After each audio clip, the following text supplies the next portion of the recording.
Assalamualaikum warahmatullahi wabarakatuh. Pada kesempatan ini kita akan melanjutkan materi kita mata pelajaran sejarah kebudayaan Islam di kelas 7 pada pertemuan kedua. Baiklah, kita akan melanjutkan pelajaran kita, tapi sebelum itu mari kita sama-sama membaca lafaz al-basmalah. Bismillahirrahmanirrahim. Yang akan kita bahas adalah strategi dakwah Nabi Muhammad SAW. Adapun strategi yang pertama, Rasulullah SAW berdakwah secara sembunyi-sembunyi.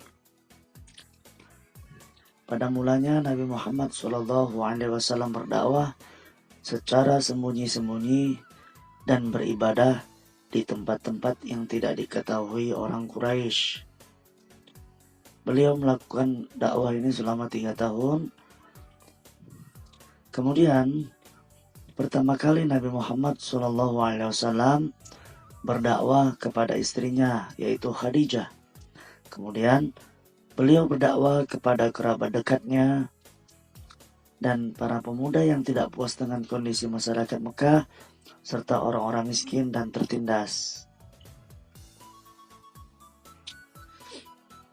Khadijah adalah orang pertama yang masuk Islam, kemudian disusul oleh Ali bin Abi Thalib dan Zaid bin Harithah. Kemudian sahabat dekat Nabi Muhammad SAW, Abu Bakar pun masuk Islam. Melalui bantuan Abu Bakar inilah banyak orang yang turut memeluk Islam, antara lain Utsman bin Affan, Abdurrahman bin Auf, Talha bin Zubair, Ubaidillah bin Zarrah, Arqam bin Abil Arqamri, Fatimah binti Khattab dan suaminya Zaid bin Zaid al-Adawi serta Bilal bin Rabah. Selain itu masuk pula Abu Ubaidah, Abu Salamah, Utsman bin Mazun, Qudamah, Abdullah bin Mas'ud, dan masih banyak lagi yang lainnya. Orang-orang yang memeluk Islam pada generasi awal itu disebut As-Sabiqun al-Awwalun. Kemudian dakwah secara sembunyi-sembunyi dilakukan oleh Nabi Muhammad SAW dengan maksud mencari orang-orang yang mendukung beliau, dan merekalah yang disiapkan untuk menjadi juru dakwah beliau. Merekalah yang akhirnya menjadi pendukung setia Nabi Muhammad SAW. Kemudian strategi dakwah yang kedua yang Rasulullah SAW lakukan adalah berdakwah secara terang-terangan. Langkah pertama Nabi Muhammad SAW dalam berdakwah secara terbuka diawali Nabi Muhammad SAW dengan mengundang seluruh keluarga besarnya, yaitu keturunan Abdul Muthalib bin Abdi Manaf. Undangan itu dihadiri oleh 45 orang, namun mereka pergi sebelum Nabi Muhammad SAW berbicara. Pada pertemuan berikutnya beliau mencoba lagi, namun tetap gagal.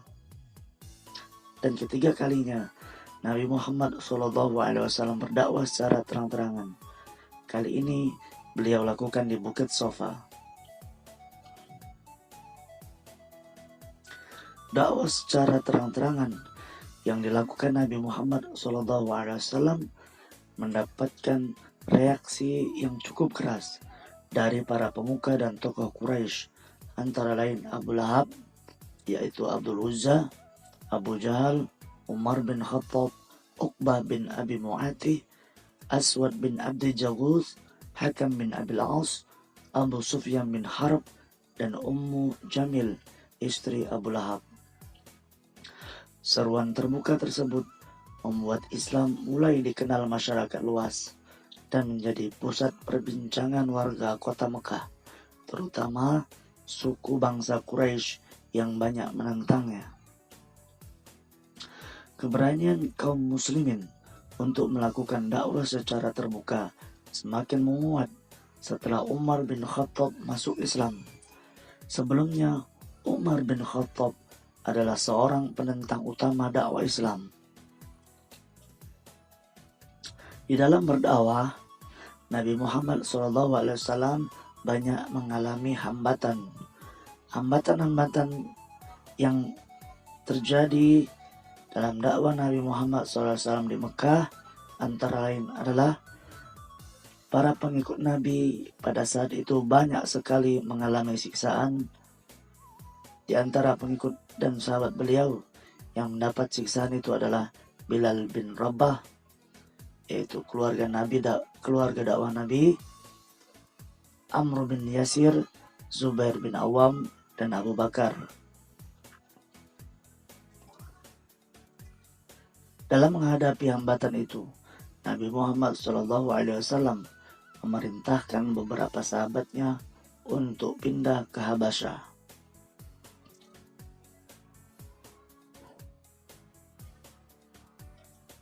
Kaum kafir Quraisy juga melakukan pemboikotan untuk umat Islam, yaitu tidak mau berbicara dengan orang Islam, tidak mau berjual beli dengan orang Islam, dan tidak mau menikah dengan orang Islam.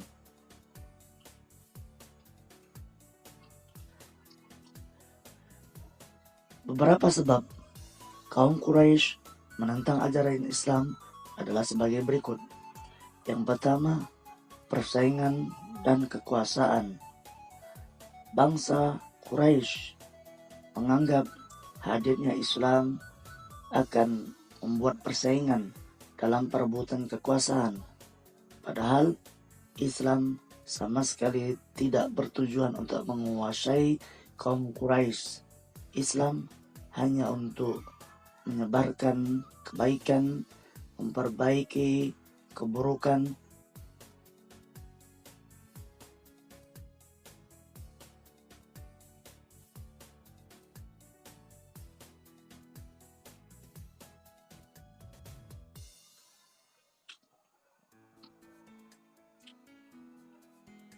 Orang kaum Quraisy menentang ajaran Islam karena dalam Islam bangsawan dan hamba sahaya haknya disamakan, tidak ada yang dibeda-bedakan. Padahal kaum Quraisy menganggap bangsawan dan hamba sahaya berbeda jauh kasta dan kedudukannya. Oleh karena itu mereka menentang ajaran Islam karena mereka menyamakan antara bangsawan dan hamba sahaya. Yang ketiga, takut akan dibangkitkan dari kubur. Yang keempat, taklid pada orang tua atau patuh pada ajaran nenek moyang.